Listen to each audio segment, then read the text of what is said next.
Are your ulcerative colitis symptoms proving difficult to manage? Tremfya guselkumab can help you manage the cycle of UC symptoms. At 1 year, many patients taking Tremfya achieved clinical remission, and some patients also achieved endoscopic remission. Individual results may vary.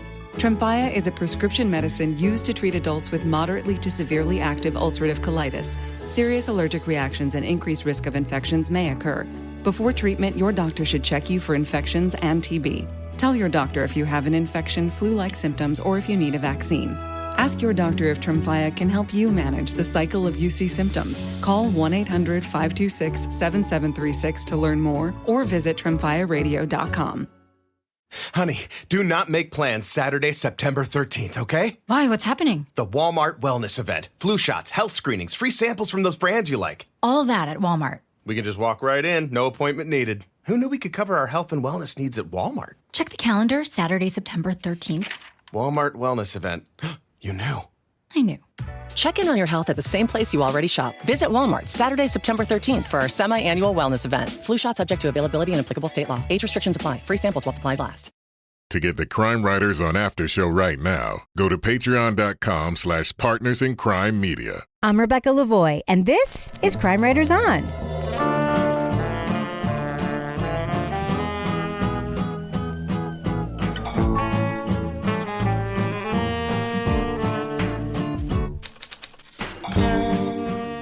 Crime Writers On is the original true crime review podcast that digs into true crime, pop culture, other podcasts. And on this episode, a Chicago accountant flees to the backwoods to launder money and pay his debt to a Mexican drug cartel. We'll revisit our 2017 review of Season 1 of the crime thriller classic, Ozark. Joining me to get that done and more is true crime author, TV journalist, and host of These Are Their Stories podcast, my husband and the love of my life, Kevin Flynn. Hello, Kevin. Hello, Rebecca. So, Kevin, what are we going to hear in today's CWO Classic Rewind? Okay, this was requested by Ruth Moriarty Smith. She did request this because her name is Ruth. She was curious about our Season 1 review of Ozark that we did on August 18th, 2017, or Rebecca, as you called it, Breaking Bad with a lake and spreadsheet. Is that what I called it? Yeah, well, let's listen to all the interesting things we had to say about, what would become a classic crime thriller series. All right. All right, well, moving on. The other thing we're talking about this week is Ozark. Ozark is the latest Netflix original series to make a splash both among our listeners and in my house. The first season dropped earlier this summer. It stars Jason Bateman and Laura Linney as Marty and Wendy Bird, a couple who flee to the Missouri Ozarks in a last-ditch attempt to launder hundreds of millions of dollars for a Mexican drug cartel. The series has been compared to Breaking Bad, perhaps unfairly, because while it does revolve around a seemingly regular guy breaking the law, it also breaks the familiar formula of crime and family dramas on many fronts, and I think those fronts are what's worth talking about. So, that Breaking Bad comparison, I just want to get it out there and get rid of it. It has been the subject of a lot of the reviews of Ozark, and it's been a lot of the talking points around it. I've seen Jason Bateman on the Today Show, and they're like, people say this is like the new Breaking Bad. I think it's unfair because Breaking Bad was singular in the same way that Mad Men is singular, and as every show in the 60s is going to be compared to Mad Men, it's a different show with a pretty different premise. Yes, there are similarities. I don't know. Am I alone in that? What do you think, Kevin, about this inevitable Breaking Bad comparison? I don't necessarily think it's a bad comparison. I think maybe there's a kind of subgenre here, and maybe it's, good guy forced to do bad things. It's kind of noir in that sense. I think that maybe it's just probably the easiest comparison people can grab. You've got a likable straight arrow kind of guy who gets caught up in a world of crime, but they are very different characters, and it's a very different story. Yeah, I guess for me, that the log, needing to have that log line, it's tough for me because then I go into it with an expectation and I'm set up to be disappointed, from the start. You know what I'm talking about, Toby? This happens a lot with books and with movies too, right? Where it's there's the paragon that everything is compared to. Yeah, I didn't read much about it beforehand, and by much I mean anything. So I didn't realize that was part of the thing. But when I started watching it, And I watched some of Breaking Bad, but not a ton. It reminded me of Weeds as well. And I think there's this genre where they identify who's going to be watching it, which is going to be, for the most part, Caucasian, middle-class people about our age. The whole kind of premise is that you can be like a person like us and like totally deal with the underworld. You know, like if you had to, you could totally cope and, you know, deal with drug dealers and do all this stuff. So it's kind of like a little fantasy in sort of the same way that teenagers read like, you know, these dystopian fantasies about Katniss Everdeen and stuff. Yeah. It's like you sort of see yourself being put in this position, and that's kind of what makes it, I think, compelling for sort of your typical pay cable station watcher. But there's nothing wrong with the genre, right? Like, that's not a problem in and of itself, just the fact that there is this genre.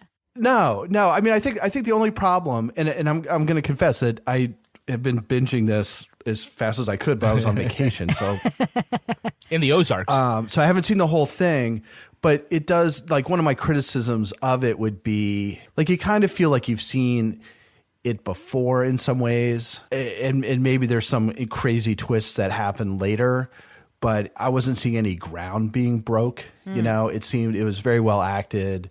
The writing's good. How far did you get? I don't know, 4. Oh, 4 out of the 10. I will say, Toby, and I'm not asking you to not participate in the rest of this discussion, but a lot of the shit that goes down in the show happens after episode 3, 4. A lot of the things that make it, to me, different and distinctive happen afterwards. But you know, I'm not going to say you can't be critical as a result of that, but I do think that I may share some of your criticisms if I had watched through that point in the series. Toby does make a good point about sort of it's really made for the viewer to start thinking about like what would happen, whereas we have like these caper movies where it's about things like Ocean's 11 or The Sting, where people other than us, and the story is driven by the operation and the how do they do it, and that's what's entertaining.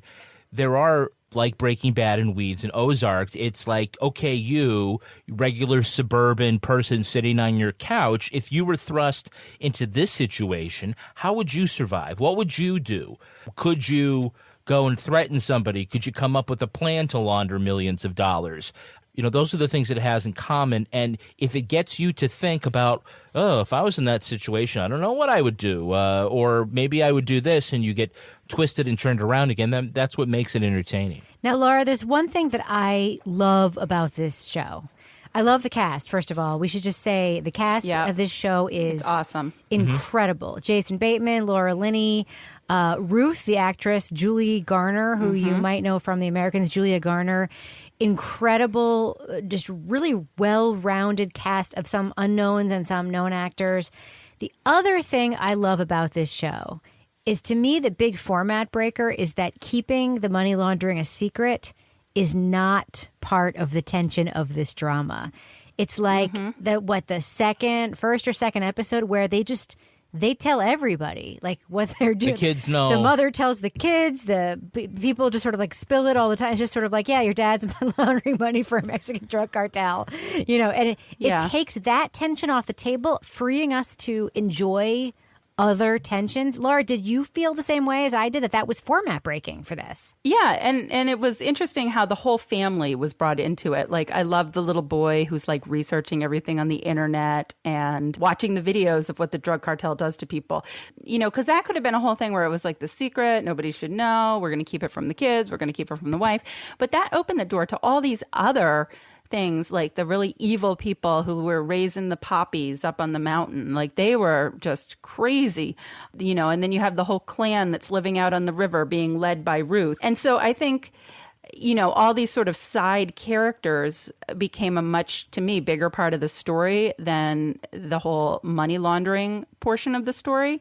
But it was just, the whole series, I loved it because it was just so dark. It was just a very dark, even though you've got, you know, Jason Bateman, who looks like Mr. All-American. I mean, it is a very dark show. And that's what really kept me going with this. Dark, but kind of fun, right? In a weird way. Yeah, but fun. And that's what you're saying. Like, it's not like a groundbreaking. Yeah, it's not like something we haven't seen before. But that wasn't the point. This was an entertaining summer show, a Right. summer thriller that's entertaining, that you don't have to think too much about, but it's really good and you want to keep watching the next episode because it's very well done. And it's a crazy plot of all these other, the preacher on the water. I mean, you've got all sorts of just very fascinating characters that come in, and the action just keeps moving as this goes on, and the suspense keeps coming up as it keeps going on. So it was a really fun thing to watch. But I wouldn't describe it as light. Either. It's compelling and that's what drives it. But it's not because it's like a beach read kind of thing. You do have to watch it, and there's tension, and, there's still some deeper symbolism and metaphor that's out there if you want to get it. It does grab you. If I have to ever watch another one of these that has a strip club in it, so that was one thing where I was like, is this seriously going to happen? Mm-hmm. That is like the most cliched possible thing. And I don't know if it's so they can throw a little nudity in there, or it's because strip clubs seem really seedy and it's a way to add seediness. I actually think there's a practical reason. It is because strip clubs are used to launder money, like in every criminal enterprise, because it's a cash business. It's guys throwing dollars on a stage. Yeah, you're not laundering ones. Yeah, it's true. It's the cover, the $20 cover. You're laundering that. I'll defer to your expertise on strip clubs. It does actually turn into a different thing, though, right, Laura? It's the tip of the iceberg. Yes, the strip club that you saw at the beginning, that is just the tip of the iceberg of a whole lot of shit going down. That's all I can say. It is. It's a necessary vehicle to drive the plot. It's a necessary vehicle for the character of Ruth to grow and turn into a different character. Now, does it need to be a strip club in order for that to happen? Sure. No, it didn't need to be a strip club. It was a shortcut in a, maybe one season series. Certainly. It was a writing Could have been shortcut. like a small, like off the books casino or something. Sure. Could have been that. If casino gambling is legal in Missouri, which it is not, as they point out later in the series. I think some of these questions may be answered by the time you get to this was end. my point, Yeah. is that this show is like it's like a bloomin' onion at like a fast food chain restaurant, right? Mm-hmm. Like you think it's one thing on the outside. And I have, since I started tweeting about this show, this is one of the rare shows, Kevin, that you and I binge watched in 2 days. Yeah.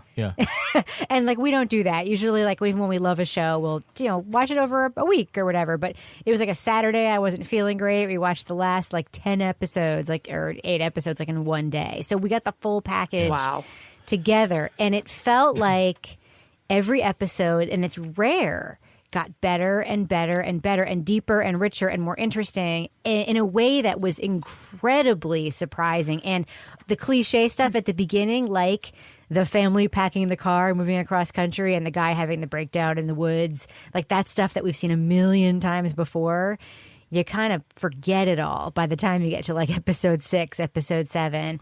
And one of the reasons why is because with the absence of that secrecy conflict, instead we have the conflict of multiple villains. We have this sort of sense of play stuff. But let's just talk about the multiple villains briefly, Kevin. You have the regular hillbillies. You have the grifter family. The scary hillbillies, the Snells, as Laura alluded to, the scary poppy-growing family. You have the kind of psycho and kind of sympathetic FBI agent who's obsessed with taking Marty down. And over it all, you have the incredibly intimidating, super scary cartel dude played by Isai Morales, who will just slit everybody's throat given the opportunity. Right. So you have like attacks on multiple fronts. And you also have the tension at the blue. Is it the Blue Cat? Yep. You also have still domestic tension between the kids and the family and whatnot. And The husband and wife? Even though everybody in the family knows that dad is laundering money. And the kids want to know, well, what exactly does that mean? Come on downstairs, Johnny, I'll show you. There's still lots of conflict, and it seems like every time he's got like one plan that's going to fix everything, something else goes wrong. Well, that plan works, but then he needs a new plan for some other problem. And then you have the very interesting characters of the preacher and his wife, which is a whole other layer. Now, Laura, one of the things that I complain a lot about in media is just sexism and portrayal of women. And this was a huge complaint that I'm not alone in having about Breaking Bad, like maybe the greatest series of its kind, was the portrayal of Skylar White in that series, the wife who was in the dark for a long period of time and then wasn't in the dark, and basically portrayed as the foil for Walter White the entire series. And in this show, we have Laura Linney, who is like one of the greatest actresses working for the last 2 decades or more. playing a wife who we learn is not just part of the story, but an integral part of the story. Do you feel relief like I do when you see the wife, I'm putting this in air quotes right now, the wife in a story like this that was built by, directed by, produced by Jason Bateman, that he cast somebody like so superior to him acting wise, and the character is just written so well? Do you feel like this great like feminist relief that I feel when you see a character like this on the screen? I don't know if I feel like a great feminist relief, but I definitely felt like she was one of the characters to me that really made this show, because she did such a good job with this role. And the character was had so many layers. I mean, in the beginning, you know, you're just like, okay, this is the woman who's having an affair. And then you start to get some of her backstory about what her career was before children. But then you really start to see her strength when they do arrive in the Ozarks. Things are going down, and you really start to see this character grow and become stronger and become much more confident and become much more resilient amidst everything that's going on. You know, she ends up getting her job with the real estate person. She's going around looking for houses, hiding money in the wall. It feels like she's being revealed, not that she's evolving. You know what I mean? It feels like we're seeing what she's made of in a way that is unusual. Can we talk about Ozark bingo for just a second? Oh, you love Ozark bingo. You love it. It's like your favorite part of the show. So even though it's kind of dumb, like you love it. Yeah, so for those who've seen the show, they know in the opening credits, they show a big O for Ozark, and then they kind of quarter it up, and there's like 4 little drawings of icons of something. And that has to do with that you'll see in that episode. And so we would memorize what they were. And like one would be a security camera, and one would be a gun, and another would be a stack of money, and the other would be a pizza. A pizza, right? And you're like, okay, like and we watch and we go, pizza, there it is, you know. And we're waiting for all it's the cowboy boot. That's the cowboy boot. I did not even know that there were different symbols. I'm so out of it when I was watching this. How did you know this? I think with How did I know? I don't know. I think the second time. I think when the one where you see like the stripper legs. So Kevin was watching the show like it was Dora the Explorer, basically. Yeah. Yeah. Padlock. One final thing. Gun. Heroin. Padlock. Handgun. Heroin. Quick casting question for you, Kevin. Yeah. The actress who plays Ruth, Julia Garner. Mm-hmm. The character obviously develops a lot, evolves a lot. The actress is great. Mm-hmm. Yes or no? Yes. Yeah. Is it the actress or the character there? It's the actress. She deserves a good, best supporting actress in a drama. The other thing that I want to mention in terms of casting is kids. Toby, how sick are you of seeing like bad actors playing boring kids on shows, like in a 1 to 10 scale? I love that stuff. I think the kids on this show are very, very good, and I think that is rare, and it should be done more. And I don't know. I feel like it's lazy when they cast normal kids and they're boring characters. You know, I've actually been like Stranger Things. I thought those kids were good actors. Mm-hmm. Yeah. Yeah. No, they're good actors too. I mean, they're on the screen with top adult actors, and you don't get the feeling that they're not equals. Kudos. Kudos to the kids. The kids and the Americans, too, by the way. Great kid actors, and they turn into great young adult actors, right? True. It's hard like to cast Jason kids. Bateman himself. Justine Bateman's younger brother. Yeah. Yes, Ricky Shorer's friend from Silver Spoons. He was on the show Valerie. It was originally Valerie, and then Valerie's Family. Valerie's Family, and then it was the Hogan Family. Yeah. He was on that show. Yeah, and of course, this was all pre-Arrested Development. Then he disappeared for many years, and then it was Arrested Development. But anyway, Jason Bateman is adorable, as we all know. One thing I want to acknowledge, because a couple of listeners wrote to us about it, the sense of place, as much as I loved Wikipediaing the Lake of the Ozarks after they mentioned it on the show and like learning all about that region, some listeners did complain that the accents were not authentic in the show. It was the wrong part of the Ozarks, but as somebody who lives in the Northeast, sorry guys, I don't care about that because I don't know anything about it, and I know that's ignorant and stupid, but that's how I feel. But we get much angrier about Ray Donovan. Yes, Ray. Yes. Sure. All right. Well, let's just go around the horn. Toby, with your limited watching of Ozark, first of all, will you keep watching it? And would you recommend to our listeners that they check it out at this point where you've gotten in the series? What do you think, Tobes? Well, I'm kind of like trying to hustle this along so I can go downstairs and watch the next episode with my wife. All right. So you'll keep watching So it. yes, I'm going to continue watching. Yeah. What about you, Laura? Would you recommend Ozark to our listeners? And are you going to watch season 2, if there is a season 2, which I believe there will be, correct? There is. Yeah, I have been recommending this show to everybody. I loved it. I mean, we've got toenails, we've got baptism baby, potential issues, we've got Jason Bateman's butt. I mean, come on, people. There's a lot of fun stuff in this show. I haven't come to that part yet. Netflix's best new show is called Ozark. This place has everything. Toenails. Jason Bateman's butt. Baptisms.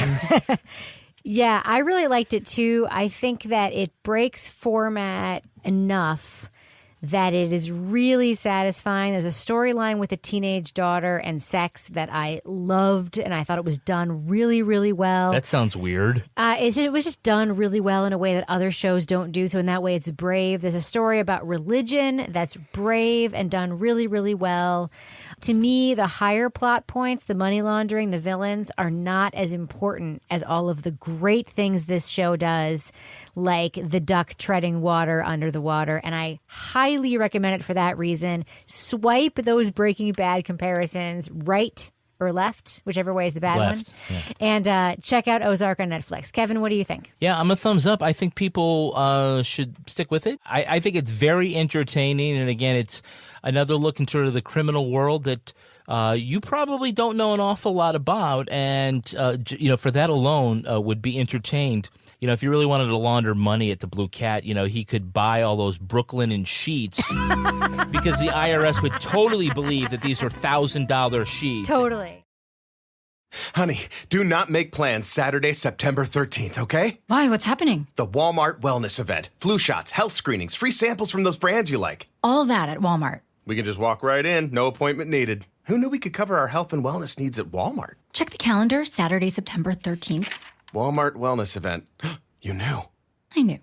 Check in on your health at the same place you already shop. Visit Walmart Saturday, September 13th for our semi-annual wellness event. Flu shot subject to availability and applicable state law. Age restrictions apply. Free samples while supplies last. This summer, Instacart is bringing back your favorites from 1999 with prices from 1999. That means 90s prices on juice pouches that ought to be respected, 90s prices on boxed mac and cheese, and 90s prices on ham, cheese, and cracker lunches. Enjoy all those throwbacks and more at throwback prices, only through Instacart. $4.72 maximum discount per $10 of eligible items. Limit one offer per order. Expires 9/5 while supplies last. Discount based on CPI comparison. I've never felt like this before. It's like you just get me. I feel like my true self with you. Does that sound crazy? And it doesn't hurt that you're gorgeous. Okay, that's it. I'm taking you home with me. I mean, you can't find shoes this good just anywhere. Find a shoe for every you from brands you love, like Birkenstock, Nike, Adidas, and more at your DSW store or DSW.com. This is an ad by BetterHelp.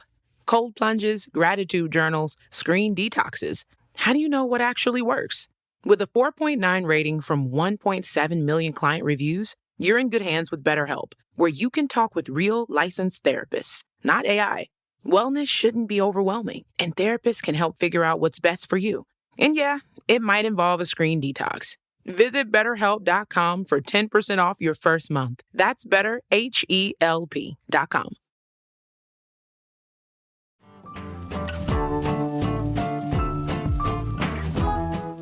So, Kevin. Yeah. I came to love Ozark more than almost anything I've ever seen on television, right? Yeah. I don't know if my review of season 1 reflects how much I love that show in the aggregate, but I'm really glad that we got to hear it. Yeah. And this show definitely continued its excellent run by the time it was done. 3 Emmys and a Golden Globe Wow. for Julia Gardner and like all sorts of other awards, directing for Jason Bateman. So, it definitely was one that was really, a lot of times it came in the summer and this was the thing we loved binging too, which sort of atmospheric. And who can forget just looking at the opening credits with the Ozark, like the Lake art. of the Ozark? Yeah, and it would be like, it'd spell out the letters, but it would be things that would be, foreshadowing maybe like a snake or something in the episode. It just, it all around was a great thing to watch. Classic TV, and if you have never seen the whole series, I would recommend it. All right, Kevin, should we wrap it? Yeah, let's do that. This show was recorded in Studio C, the closet in our New Hampshire basement, where we also don't know shit about fuck. Marty! On behalf of all the crime writers, thanks so much for listening. We will catch you later.